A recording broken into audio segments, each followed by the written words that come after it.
Hello အားလုံးပဲမင်္ဂလာပါဒီဗီဒီယိုလေးမှာတော့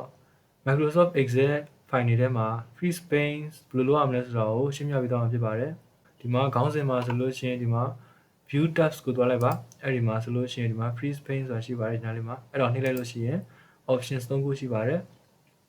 ဒီဒုတိယတစ်ခုကကျတော့ freeze stop row ဆိုတာကျတော့ဒီအပေါ်ဆုံးအတန်းပထမဆုံးအတန်းကို freeze လုပ်တာပါကျွန်တော်ဒီမှာနှိပ်လိုက်မယ်အဲ့ဒါဆိုလို့ရှိရင်ကျွန်တော်ဒီမှာဒီ mouse wheel နဲ့ mouse wheel ကို scroll down လုပ်တဲ့အခါမှာအောက်ကိုဆွဲဆွဲလိုက်တဲ့အခါမှာဒီခေါင်းစဉ်လေးကမပြောက်သွားဘူးကြံခဲ့တယ်အဲ့ဒါကြတော့ဘာဖြစ်လဲဆိုတော့ဒီမှာ freeze stop row လုပ်ထားလို့ပါဒီခါကျတော့နောက်ပြီးတော့ကျွန်တော်တို့ဒီမှာဒီပထမဆုံး A column ကိုဒီလိုခြံထားခဲ့စေချင်တယ်ပေါ့ဒီမှာညာဘက်ကိုကျွန်တော်တို့ရွှေ့လိုက်တဲ့အခါမှာအခုဆိုမပေါ်တော့ဘူးရွှေ့လိုက်တဲ့အခါအဲ့ဒီလိုမဖြစ်စေချင်ဘူးဆိုလို့ရှိရင်ကျွန်တော်တို့ကဒီမှာ freeze first column ကိုရွေးလိုက်ပါဒါတော့နှိပ်လိုက်လို့ရှိရင်တို့ဒီမှာဒီမျိုးဘယ်ညာရွှေ့လိုက်တဲ့အချိန်မှာဒီညာဘက်ကိုရွှေ့လိုက်တဲ့အချိန်မှာဒီဟာလေးကအခုထိပေါ်နေသေးတယ်နောက်ဆုံးတစ်ခုကကျတော့ freezepanes ပါ freezepanes ဆိုတာကျတော့တို့ freeze stop row ရော freeze first column ရောအသုံးပြုဖို့အဆင်မပြေတဲ့အခြေအနေမျိုးမှာဆိုလို့ရှိရင် freezepanes ကိုသုံးပါတယ်သို့မဟုတ်ဒီတဒန်းသို့မဟုတ်တဒန်းတက်ပိုတဲ့အခါသို့မဟုတ် column တစ်ခုသို့မဟုတ် column ထက်တစ်ခုထက်ပိုတဲ့အခါမှာကျွန်တော်တို့ freeze လုပ်ချင်တယ်ဆိုလို့ရှိရင်ဒီ freezepanes နဲ့တွားပါတယ်ဒီ freezepane ရဲ့အဓိပ္ပာယ်ကကျတော့သူကဘယ်လိုအသုံးဝင်လဲဆိုလို့ရှိရင်ကျွန်တော်တို့လိုချင်တာကိုစိတ်ကြိုက်ထောက်ပြီးတော့ကျွန်တော်လိုချင်တဲ့လောက်ပေါ်ထားလို့ရတဲ့အခြေအနေပါအဲဆိုရင်ကျွန်တော်တို့ကဒီမှာ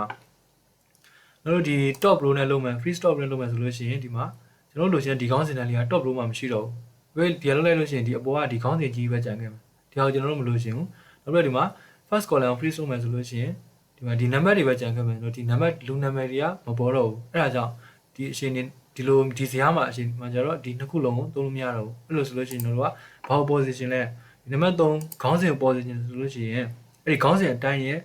အောက်ကတစ်ခွက်ကိုရွေးလိုက်မယ်ဥပမာနံပါတ်3 row ဆိုလို့ရှိရင် row position ဆိုလို့ရှိရင်နံပါတ်4 row ကအကွက်တစ်ခွက်ကိုထောက်လိုက်မယ်အဲ့လိုဆိုရင်ရပြီ